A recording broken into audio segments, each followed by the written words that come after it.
پاکستان کے لیے کیا اس میں الارمنگ سچویشن کیا ہے؟ اگر خدا نخواستہ کچھ ہوتا ہے کیا پاکستان میں بہت I think the highest stakes apart from Iran is Pakistan. Number one, ہم نہیں چاہتے مالک صاحب کہ ہمارا بارڈر اسرائیل کا بارڈر تافتان آ جائے. Regime change means that, be very clear. اور اسرائیل انڈیا ایکسس آپ کے سامنے ہے. نمبر ون، ہمارے تو 3 نیبرز ہاسٹائل ہو جاتے ہیں، افغانستان، انڈیا، ایران. دو تو آپ کو پتہ ہے. دوسرا Balochistan, be very clear. New regime تو آپ کو پتہ ہے 900 کلومیٹرز کا آپ کا بارڈر ہے. اور تیسرا جو جنرل ایریا انسٹیبلٹی آئے گی اگر ایک اڈا بن جاتا ہے اسرائیل کا یا یہ رجیم چینج کے ذریعے، تو پاکستان چائنا ریلیشنز، ہماری کنیکٹیوٹی، ہمارا سارا کچھ ول بی کارنرڈ. ہمارے لیے تو بہت بڑے اسٹریٹجک سٹیکس ہیں. کیا پریزیڈنٹ ٹرمپ بوجھ ڈال سکتے ہیں پاکستان پہ کوئی انریزنیبل ڈیمانڈز کے لیے؟ بوجھ ڈالیں نہ ڈالیں، ہماری ریڈ لائن بڑی کلیئر ہے. ہماری اپنی سوورینٹی اینڈ ہماری اپنی stability is paramount and it is linked with ایرانی انسٹیبلٹی. اس میں ہم کوئی کام ایسا نہیں کر سکتے. مجھے یاد ہے جنرل ضیاء الحق، لوگ بڑا کرٹیسائز کرتے ہیں ان کو. He invited Syed Ali Khamenei, president of the Islamic Republic of Iran, in February 1986. میں مسلم کا ایڈیٹر تھا، میں بھی اس ریسیپشن میں تھا. تو میں نے کہا سر یہ بڑا آپ نے بڑا زبردست کیا ہے. اس کو افغان جہاد پیک میں تھا، ایران عراق وار پیک میں تھی، سارے عرب ملک خلاف تھے ایران کے، امریکہ خلاف تھا. اور اس سے پہلے جارج بش کا باپ آیا تھا 84 میں جنرل ضیاء کو کہنے کہ آپ آپریشن کریں ایران کے خلاف. ہی ریفیوزڈ، سی آئی اے کے سیکنڈ فرنٹ کھولو. انہوں نے کہا مشاہد صاحب دس از ان نیشنل انٹرسٹ، ہم ایران کے خلاف کوئی کام نہیں کر سکتے، that is our rare strength. تو یہ باٹم لائن رہی ہے ہماری ایران پالیسی کی.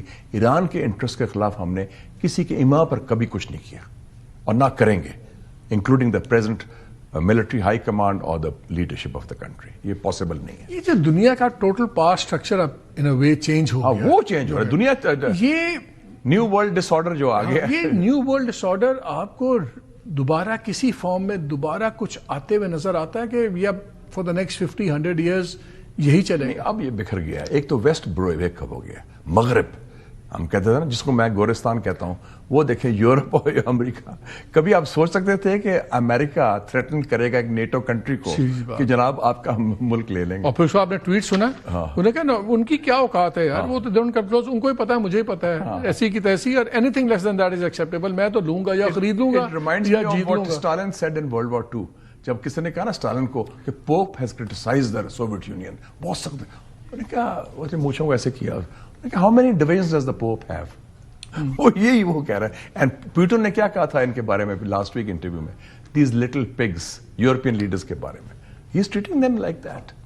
تو یہ ویسٹ ٹوٹ گیا ہے، جو so called rules based order ہے وہ اسمیش ہو گیا ہے. بتائیں یہ اس کی تو کریڈیبلٹی بڑی خطرے میں ہوئی، جو یہ ہوتی تھی کہ جی یہ چائنا رشیا سے ان کے نیبرز ڈرتے ہیں. اب جب چائنا اگریسو موڈ میں تھا تو ہم نے دیکھا ویتنام دوسروں نے اپنا ایک الائنس بنایا. اب چائنا ٹوٹل اکنامک ایگریشن کے اوپر ہے، سب کچھ ہے. یہ once this whole dust settles اور سم تھنگ، تو کیا یہ چائنا کے لانگ ٹرم میں تو چائنا کو بہت زیادہ فائدہ نہیں ہوگا؟ لوگوں کو نظر آ رہا ہے کہ چائنا ایک ڈیپینڈیبل پارٹنر ایلائی ہے.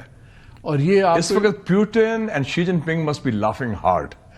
وہ اپنا وڈکا کے ساتھ، وہ اپنا ماؤ تائی کے ساتھ نیو ایئر بھی سیلیبریٹ کر رہے ہیں. وہ کہتے ہیں کہ دیکھ لو یہ they are seeing the collapse of the Western led international order thanks to, وہ کہتا تھا نا، چرچل نے کہا تھا نا، I will not preside over the liquidation of the British Empire. تو جو Donald Trump is presiding over the liquidation of the Western hegemony and the American empire, brick by brick, brick by brick. وہ تو چھالا مارے ہوں گے. It's all falling ان دا لیپ. میں long term کی بات کر رہا ہوں، day after tomorrow, not today, کیونکہ یہ جو سچویشن ابھی تو بہت انسٹیبل ہے اور انپریڈکٹیبل ہے. But over time the shift in power, جیسے آپ نے فرمایا، بالکل absolutely it's going to be different. But nobody will depend اور believe in America. America's decline will be more permanent, is going to be irreversible, and China's rise is going to be unstoppable. یہ اس کا تو پھر خود امریکہ کے لیے اور خود دنیا کے لیے یہ بڑا ضروری ہے کہ مڈ ٹرم پولز میں ٹرمپ ہارے.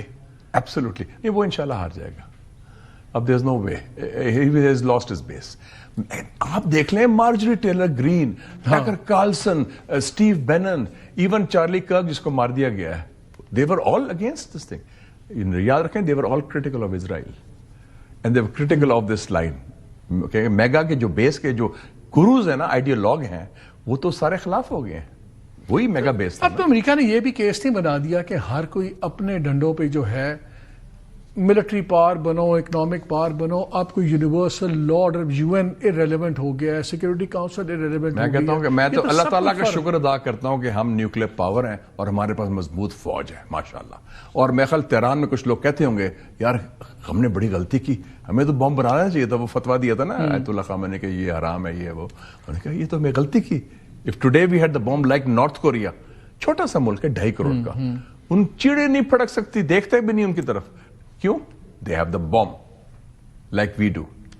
That is the difference. اور اب now you are on your own. Ukraine نے اپنا نیوکلیر پروگرام بھی بند کیا تھا نا, بمز دے دیے تھے. اب امریکہ نے اس تمام یونیلیٹرزم جو انہوں نے کیا ہے, جس طرح اگریشن کی ہے, یہ ایک بہت بڑا کیس نہیں بن گیا کہ تمام ملکوں کو سب سے زیادہ پرائرٹی ریجنل بلاکس پہ دینی ہوگی, بجائے ایسے کہ اس ملک کے ساتھ چلو جو 50,000 کلومیٹر پر ہے. وہ ختم ہو گیا. ریجنل بلاک اسٹرانگ بنیں گے, اسی میں آپ کی بقا ہے ریلیٹیولی, ورنہ تو یہ ٹرانس کانٹیننٹل وغیرہ یہ گیم اب ختم نہیں ہو گئی. تو وہ بن گیا. پاکستان, ترکی, سعودی عربیہ بن رہا ہے, انڈونیشیا ساتھ مل رہا ہے, چائنا پاکستان بن گیا ہے, پاکستان ترکی آذربائیجان بن گیا. یہ منی لیٹرلزم جو کہتے تھے وہ آلریڈی شروع ہو گیا پروسیس, اور اللہ کے فضل سے we are playing a positive role. Pakistan, Bangladesh, China, you know all these جو بلاکس کی بات. اب تو کہتے ہیں کہ ایوری پرسن تو اکٹھے مل کے ہم مقابلہ کریں گے ہیجمنس کا, چاہے وہ انٹرنیشنل ہو یا ریجنل ہو.